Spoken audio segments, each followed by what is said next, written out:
So if you ask anybody you know who has started a movement or championed a cause or made a difference in the world, and we heard from so many of them today, they'll tell you that the hardest thing to fight against is inertia, or the tendency of individuals, companies, even governments, organizations to remain unchanged.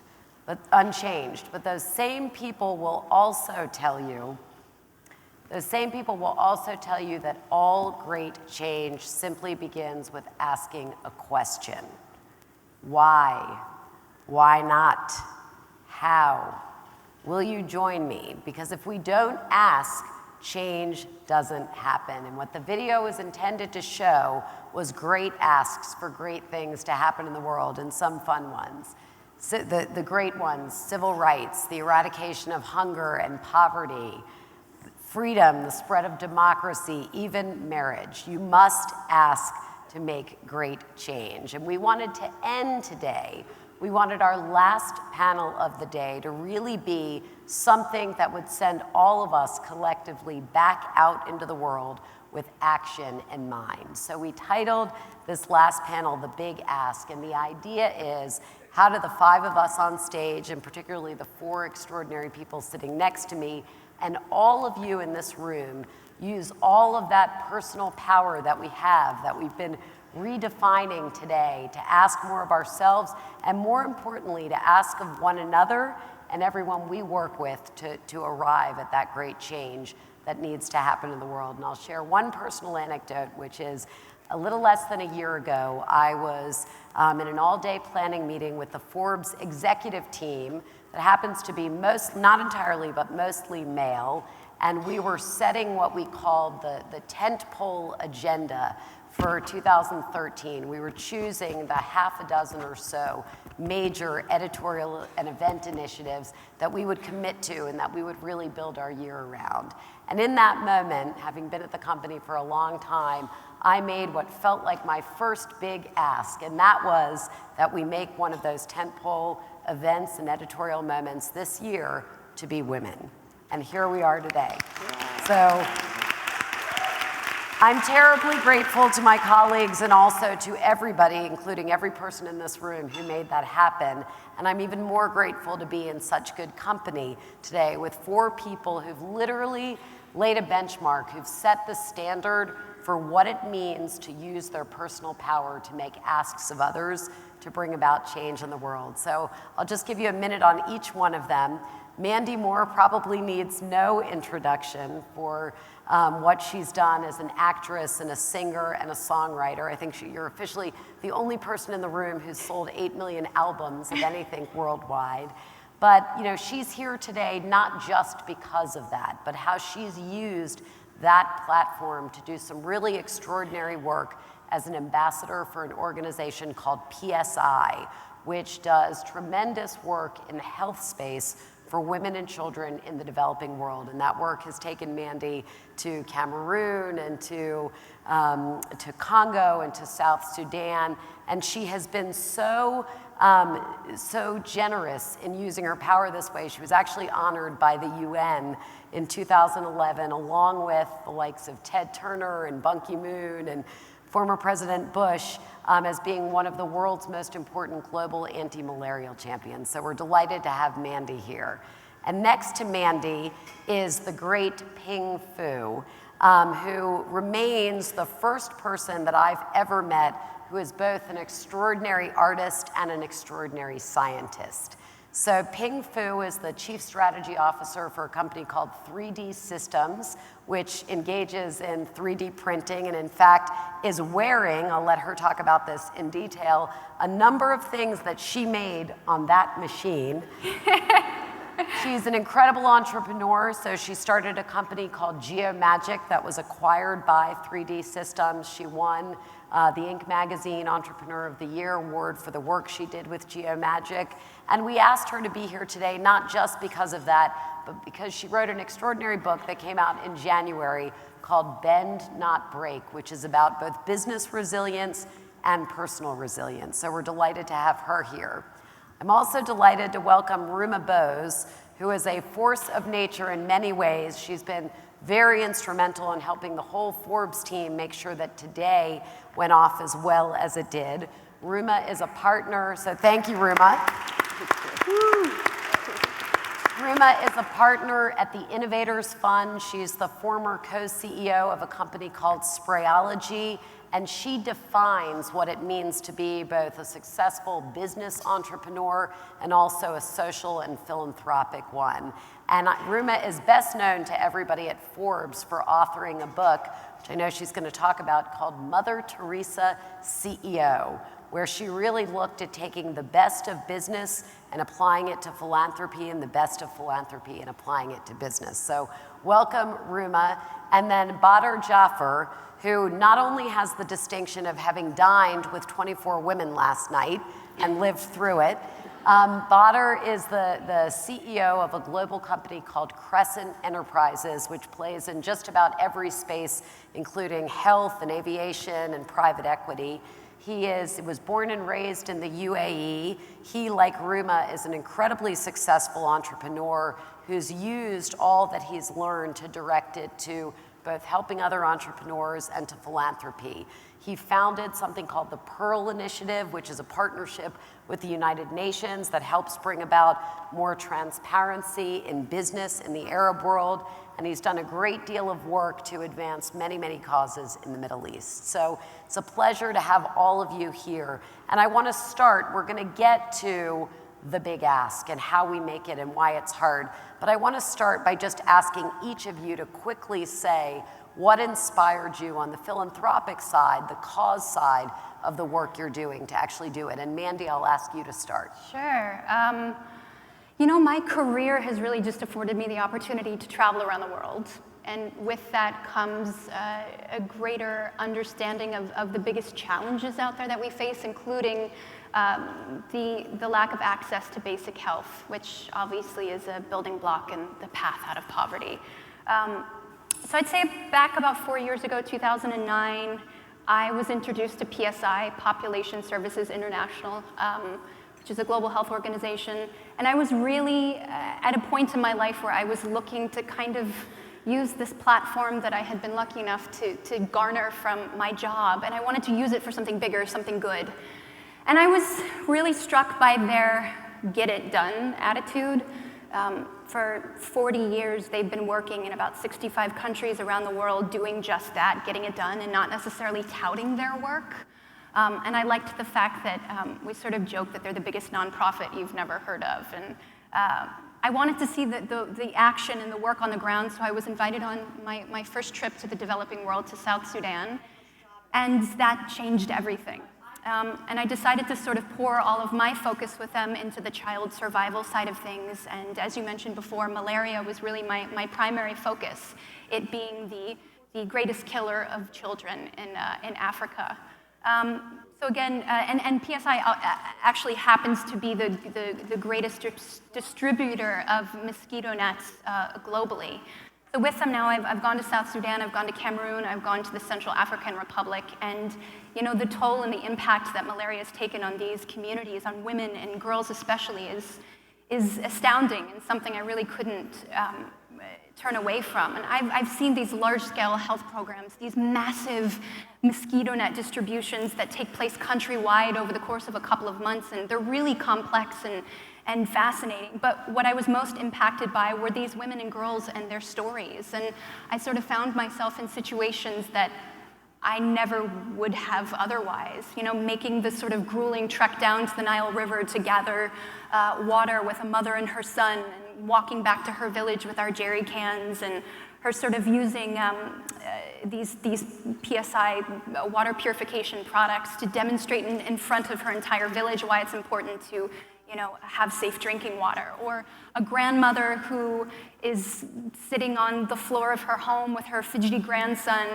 talking about how relieved she is now to be in the possession of a mosquito net, knowing that her grandson's going to be able to sleep safely at night and be protected. So, you know, these encounters are something that have changed me and changed my view of the world. And I sit here passionate about being a megaphone and being able to amplify the voices and the stories of those that I've heard but also being passionate about finding new champions, be it philanthropists, be it corporations, individuals, anybody who wants to sort of, at this point in time, invest in these low-cost, innovative solutions that are ready to pilot today, because really we have waiting for us these very exciting solutions to complex health issues.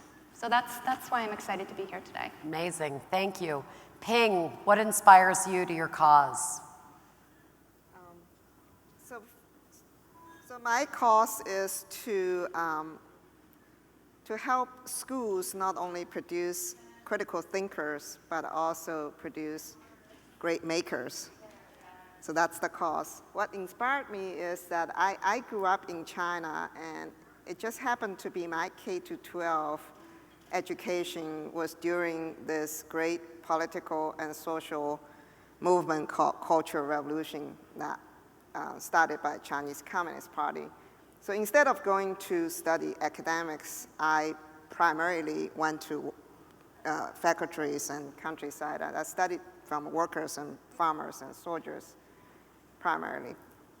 And then eventually, Cultural Revolution was over. I was able to go to college. My dream actually was to be an astronaut. My dad, before being sent to exile, he was a professor at an aerospace engineering school. But I didn't have a choice, so I studied Chinese literature. And before I graduated, I did a research on infanticide due to one-child policy, and got in trouble and got kicked out of the country and landed in America. So my education in American and my ascent in American is a true American dream. Yesterday, someone said that everyone needs to learn how to code, and I said you can extend that to say everyone needs to know how to write. Because I chose to study computer science because it's man-made language. So writing code, writing article isn't that different, it's just different language. So my journey into science has always been focused on what is the end game, what we are producing. It's not necessarily technology. For example, our company invented and produced 3D printers. I want to put this little 3D printer you see up here into every elementary school. I want to start children young. And if you could help me with that, then we can get a lot more children to be able to connect past to the future. We human has been makers for thousands and thousands of years, ever since human existed. It's a very short history that we only studied critical thinking, and we stamped out all the makers in us. And so we need to get that back, but using technology too, so that we come back to the next circle, right? So that's my inspiration, and it's my cause. Amazing, and I think everybody's inspired by being a maker. Ruma. Right, so what my cause is, I'm very passionate about the intersection of philanthropy and entrepreneurship.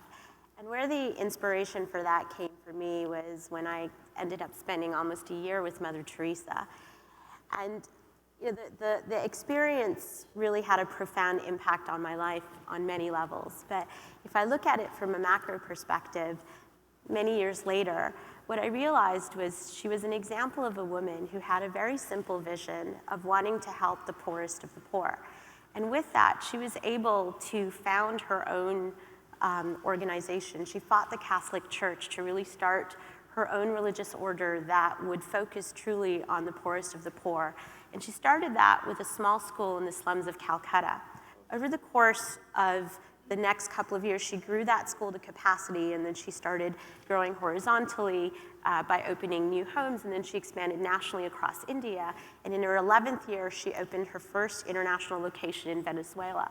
By the time Mother Teresa passed away, about 40 years after that, she had over 600 missions in over 100 countries with over 1 million people working with her. She had raised and deployed over $1 billion in capital. She was a PR magnet and a fundraising machine.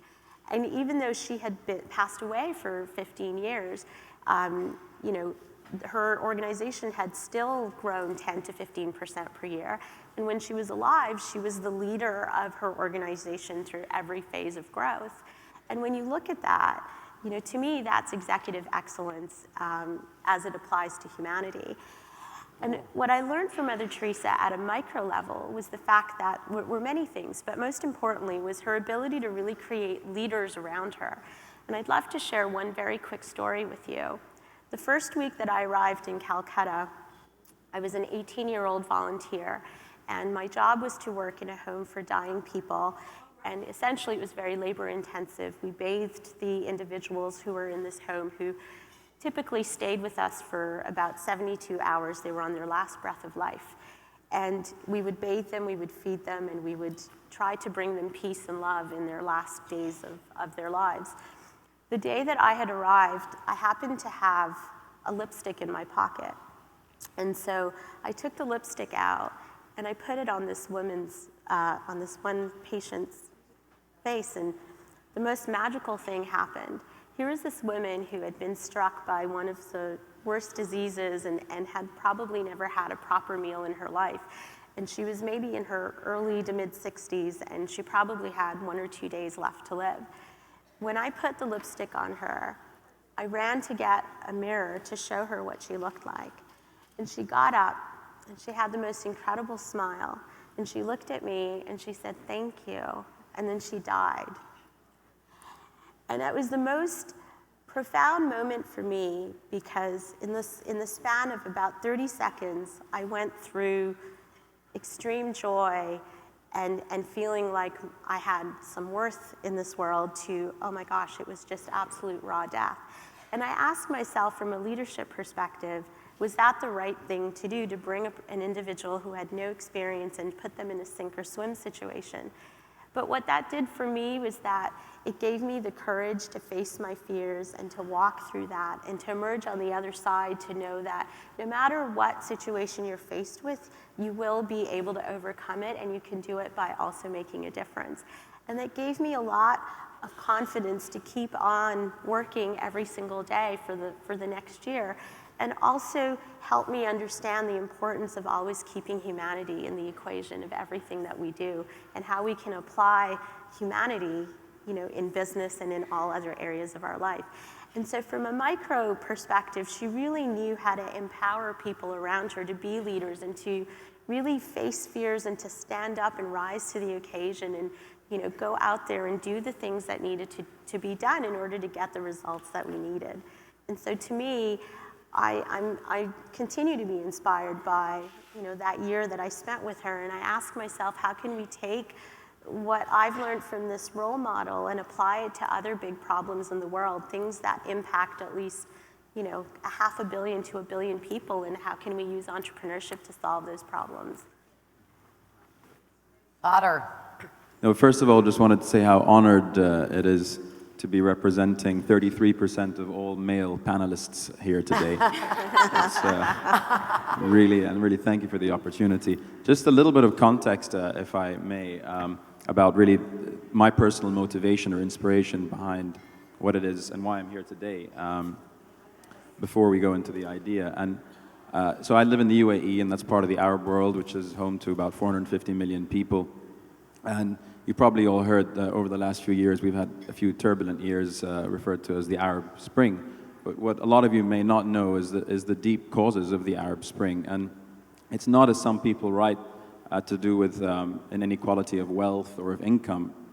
It's really all about an inequality of opportunity for the hundreds of millions of youth that exist in that region. Now, we have a youth bulge in the region. Over 70% of the Arab world is under the age of 30. And that really is a demographic time bomb, which is on the verge of exploding within our region. Now, you couple that with the fact that you have huge youth unemployment, so 40% on average, going up to 70% in certain pockets with women, especially in parts of the world. That is something which is, so to have to create 150 million jobs over the next 15 years, just to stop unemployment from rising, and to put it in perspective, that's more than we've created over the last century. So that in itself is important, but what's even more important is to realize why so urgent? And it's not just to ensure economic development and sustainable economic development going forward. It really is to combat extremism. And as the proverb says, an idle mind is the devil's workshop. And so it really, just as after the Second World War, where the US-led Marshall Plan led to tackle communism in Western Europe, and huge, massive investment in infrastructure to try and avoid communism from reaching Western Europe, and it actually worked. We need a similar drastic action for the Arab world to ensure, again, that these hundreds of millions of youth are not susceptible to that type of extremism. Now, government in that part of the world is bursting at its seams, and there's huge untapped opportunity for the private sector, for business, especially the SME space, to get involved in that mission. And you take America as an example. All new net job creation in America comes from new small businesses. And again, in the SME space, which makes up a good 70% of most developed economies, whereas in our part of the world and a lot of the undeveloped and developing nations, it makes up less than 20%. So that in itself is a challenge. Now, I just want to also highlight that it's not just an Arab problem. So yes, I'm from there, and I've put that context out to you there, but a quarter of the whole world's youth population, so about 300 million people between the age of 16 and 24, are in the NEETs category, which is not an employment, education, or training. So really simply put, contemplating the feasibility of generating these billions of jobs that we need to over the next few decades really is an exercise in futility without investment in the ecosystem of entrepreneurship and its solutions. And again, it's so important that whatever ecosystem is developed and invested in is one that is not just to benefit the elites or those who have access to the traditional educational institutions or programs. It has to be wider, it has to be to the masses. So yeah, so just to end on that particular point, so there's a lady, and her name is Mother Teresa Moret, and in 1948, she created a framework which is today known as the International Baccalaureate, the IB. And that was in the form of a thesis which she submitted to UNESCO, again in 1948. And the thesis was titled, "Is there a way of teaching for peace?" And that's really what the inspiration behind why I'm here and why we want to collaborate together to achieve this, which is to democratize in many ways the study of entrepreneurship and make it accessible and affordable to everybody. So beautifully said. Actually, all of you, I am sure you have found supporters for the things that you champion just by talking about them. I want to ask, we thought as, again, last panel of the day, let's think about how do we leave with action. So about a month ago, we got in touch with Badr and Ruma and Ping and Mandy, and we asked them to talk to one another about what they might do together. So I'll actually ask one of you from each of the two pairs to tell the room what you accomplished together based on the things that inspire you to create change in the world. What you asked of one another and what you accomplished. So since we just finished with Badr, Ruma, why don't you start? Sure.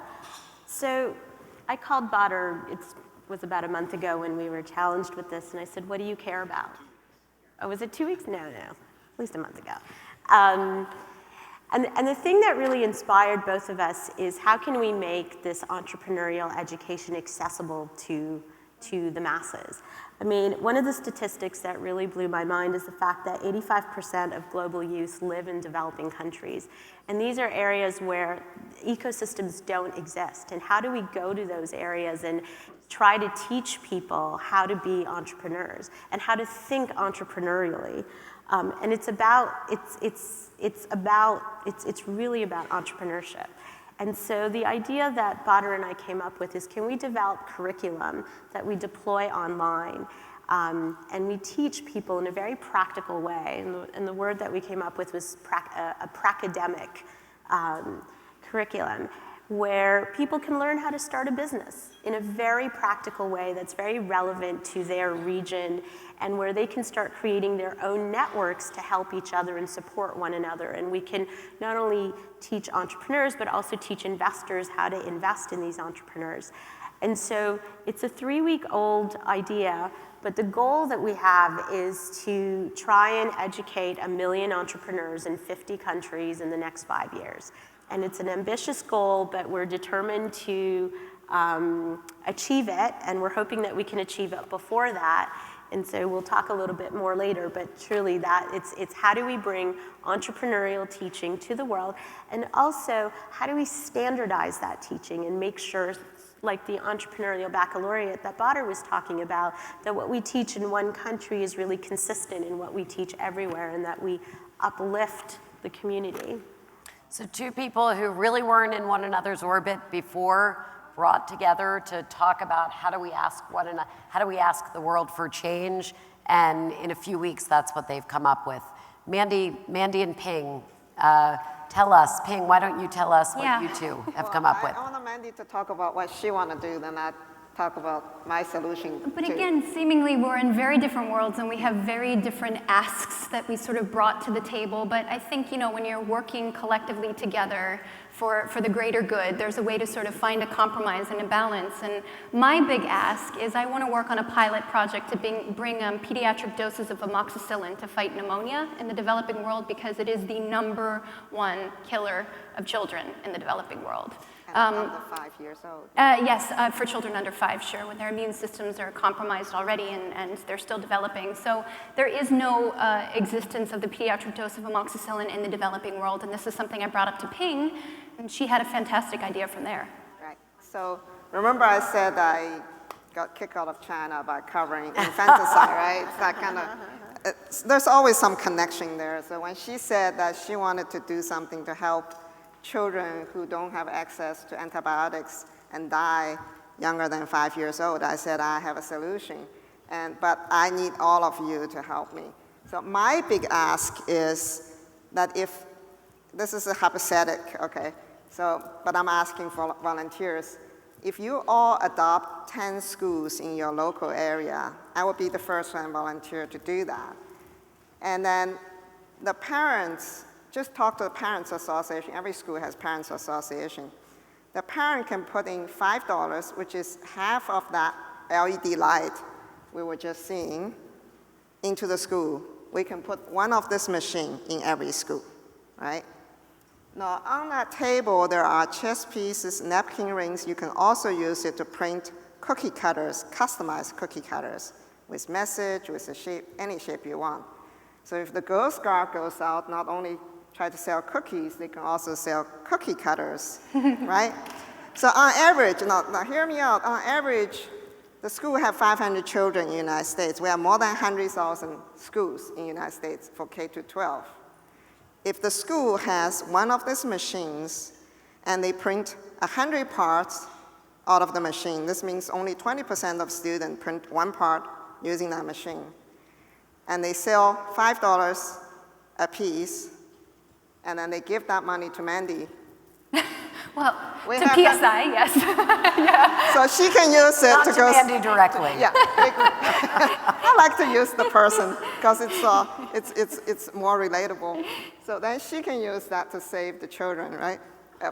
For the pilot project you use. Yes. So if we can do this before Christmas, we can raise the money she needed for 3 years before Christmas. All it takes is children help children, right? Amazing. We can put the machine, imagine this is less than a book. What parents would not put $5 to put a wonderful thing like this in school? Kids will use it day in and day out. And you can write code, or you can just design it. We provide software for them. They can design any shape they want. Valentine's Day, Mother's Day, birthday, cookie cutter, anything, right? And those are sellable objects. So you create little entrepreneurs. Let's write a curriculum. Right. We can easily get 1 million children to do this. Right. And then they sell one piece for $5. Right. That's $5 million. This is not hard to do. It just takes action. Amazing. So please help me adopt local school. Amazing. Talk to the parents around every neighborhood you have and do this. We can make huge changes. Amazing. Ping.